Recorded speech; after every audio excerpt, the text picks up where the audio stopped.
2016-17 के आसपास दिल्ली सरकार ने जो दिल्ली के बाहर विज्ञापन दिए थे, उनकी वसूली अरविंद केजरीवाल जी से की जाएगी। 163 करोड़ रुपए की वसूली। और एलिस वास जी ने अरविंद केजरीवाल जी को धमकी दी है कानूनी रूप से कि आप ये 163 करोड़ रुपए जमा करो, नहीं 10 दिन के अंदर जमा करो, नहीं तो आपके ऊपर failing which further necessary action as per law will be taken in this matter.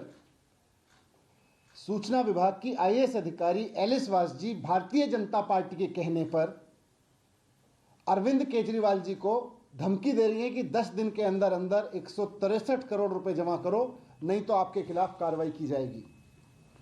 यह बात एलिस वास जी की नहीं है, यह किसी आईएएस अधिकारी की नहीं है, यह इस बात की है कि भारतीय जनता पार्टी दिल्ली सरकार के अफसरों का किस तरह से दुरुपयोग कर रही है। और दिल्ली के लोगों ने अरविंद केजरीवाल जी को चुना है 2015 में, 2020 में पूर्ण बहुमत नहीं बल्कि प्रचंड बहुमत देकर चुना है दिल्ली के लोगों ने। और दिल्ली के लोगों ने मैंडेट दिया केजरीवाल जी को कि दिल्ली सरकार के जो अफसर हैं, इनसे दिल्ली की जनता के हित में काम लीजिए, इनसे दिल्ली की जनता के हित में काम कराइए, स्कूल बनवाइए, अस्पताल बनवाइए, इनसे मजदूरों के लिए काम कराइए, इनसे गरीबों के लिए काम कराइए, दिल्ली का विकास कराइए। लेकिन भारतीय जनता पार्टी असंवैधानिक रूप से इन अफसरों के ऊपर अपना कब्जा करके जमा के बैठी है और वो इसका दुरुपयोग करके इन अफसरों का इस्तेमाल कर रही है अरविंद केजरीवाल जी के खिलाफ, राजनीतिक इस्तेमाल कर रही है। चुनी हुई सरकार के मंत्रियों को टारगेट करने पे, काम नहीं करने दे रही अफसरों को। जनता के काम अफसर करते हैं तो उनको रुकवा देती है और अफसरों का दुरुपयोग कर रही है कि किस तरह से केजरीवाल जी और उनके मंत्रियों को टारगेट करें ये अफसर। ये अफसरों के ऊपर नियंत्रण का, नाजायज नियंत्रण का नाजायज इस्तेमाल है। इसीलिए जो सर्विस डिपार्टमेंट है दिल्ली सरकार का, भारतीय जनता पार्टी उस पर कब्जा जमा के बैठी हुई है, संवैधानिक रूप से गलत तरीके से उस पर कब्जा करके बैठी हुई है ताकि वो अफसरों का दुरुपयोग कर सके और मुख्यमंत्री जी को इस तरह के नोटिस दे दे के अफसरों से दिला के परेशान कर सके, टारगेट कर सके और काम ना करने दे। ये जो डीआईपी का नोटिस है 163 करोड़ रुपए केजरीवाल जी को जमा करने का 10 दिन के अंदर, आप सब जानते हैं ये पुराना मसला चल रहा है। ये 2016-17 में और इस दौरान दिल्ली से बाहर ऐड दिए गए। अब ये कहा जा रहा है दिल्ली से बाहर ऐड नहीं देने चाहिए थे केजरीवाल जी को। मैं पिछले 7 साल तो छोड़ दीजिए, मैं कह रहा हूं आप पिछले 1 महीने के अखबार उठा के देख लीजिए। दिल्ली के भारतीय जनता पार्टी के अलग अलग राज्यों के मुख्यमंत्रियों के विज्ञापनों से भरे पड़े हैं दिल्ली के अखबार। मध्य प्रदेश से लेके, उत्तराखंड से लेके, हिमाचल, उत्तर प्रदेश, हर जगह के कांग्रेस के भी मुख्यमंत्रियों के आपको दिल्ली के अखबारों में खूब ऐड मिलेंगे। भारतीय जनता पार्टी के देश भर के मुख्यमंत्रियों के आपको दिल्ली के अखबारों में ऐड मिलेंगे। अगर गलत है तो वो वहां के मुख्यमंत्रियों से वसूलेगी भारतीय जनता पार्टी वो पैसा। भारतीय जनता पार्टी वहां के अफसरों से यह कराएगी कि वो उत्तर प्रदेश में सूचना सचिव को कहे, आईएएस अधिकारी को, कि जाके योगी जी से पैसा वसूलो, या हिमाचल प्रदेश या उत्तराखंड में वसूलो उनके मुख्यमंत्रियों से।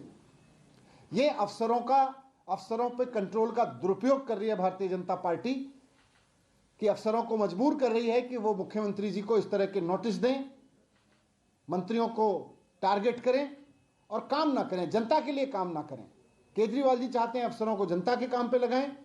भारतीय जनता पार्टी चाहती है कि अफसर केवल और केवल केजरीवाल जी के ऊपर और उनके मंत्रियों के ऊपर टारगेट करते रहें, काम ना करें। इससे बड़ा उदाहरण नहीं हो सकता अफसरों पे नाजायज कंट्रोल का किस तरह से कर रहे हैं। तो मैं भारतीय जनता पार्टी को यही कहना चाहता हूं कि अफसरों का दुरुपयोग बंद करें। लोकतंत्र में चुनी हुई सरकार के पास ये ताकत होती है कि वो अफसरों से काम कराए। अफसरों का दुरुपयोग करके इस तरह से चुनी हुई सरकार के मंत्रियों और मुख्यमंत्री को टारगेट कराना अफसरों से बंद करे, बल्कि काम करने दे। और जहां जहां की जनता ने आपको चुना है, आप अपने अफसरों से काम कराओ, उनको काम पे लगाओ। ये नोटिस दिलवाने का क्या फायदा है? ऐड तो सारे सरकारें दे रही हैं, आपके राज्यों के मुख्यमंत्री इतने सारे दे रहे हैं। सर आप जवाब कैसे देंगे? आगे क्या होगा? क्या आप कोर्ट के जरिए देंगे, क्योंकि इसमें आपका दफ्तर सील करने की बात कही गई है। इसमें लिखा गया है कानूनी कार्रवाई की जाएगी। तो अभी पार्टी के सचिव ने, हमने इनसे सूचना मांगी है कि भाई ये कौन से ऐड हैं, ऐड भी तो देखिए कि उनमें क्या गैर कानूनी है, उसमें क्या ऐसी चीज हो गई कि जो भारतीय जनता पार्टी के जो विज्ञापन, अभी आप पूरी दिल्ली में कहीं चले जाओ, सारी दिल्ली में लग रहे हैं, भारतीय जनता पार्टी के होर्डिंग लगे हुए हैं, भारतीय जनता पार्टी के मुख्यमंत्रियों के, वहां की सरकारों के, अखबारों में रोज ऐड आ रहे हैं। हम भी तो देखें कि हमने उनसे कौन सा अलग ऐड दे दिया, उनसे कॉपी मांगी है। ये चिट्ठी लिखी है अभी हमने एलिस वाइस जी को। इसमें कि कौन सा कानून आपको ऐसा करने से रोकता है? कानून नहीं है, गैर कानूनी है। ये कृत्य ही गैर कानूनी है कि अफसरों का इस तरह से दुरुपयोग करो, अफसरों के कंट्रोल के ऊपर इस तरह से दुरुपयोग करो। इसकी हियरिंग चल रही है और कल जो हियरिंग हुई थी उसमें कोर्ट ने कहा भी है ये बात कि सर्विसेज में कंट्रोल जो है वो इस तरह से होना चाहिए कि तालमेल के साथ काम हो। आप भी शुरू से यही बात कहते रहे हैं, तो आपको कुछ उम्मीद है कि सुप्रीम कोर्ट में जो नहीं, इसीलिए हमने माननीय अदालत में गए हैं, हमें वहां तो सिर्फ पूरा भरोसा है, इसीलिए हम वहां गए हैं। मनीष सर, आबकारी नीति पे लाने पे विचार कर रही है सरकार, नई आबकारी नीति, क्योंकि सेशन खत्म होने वाला सत्र जो है वो तो आनी है, उस पर काम चल रहा है।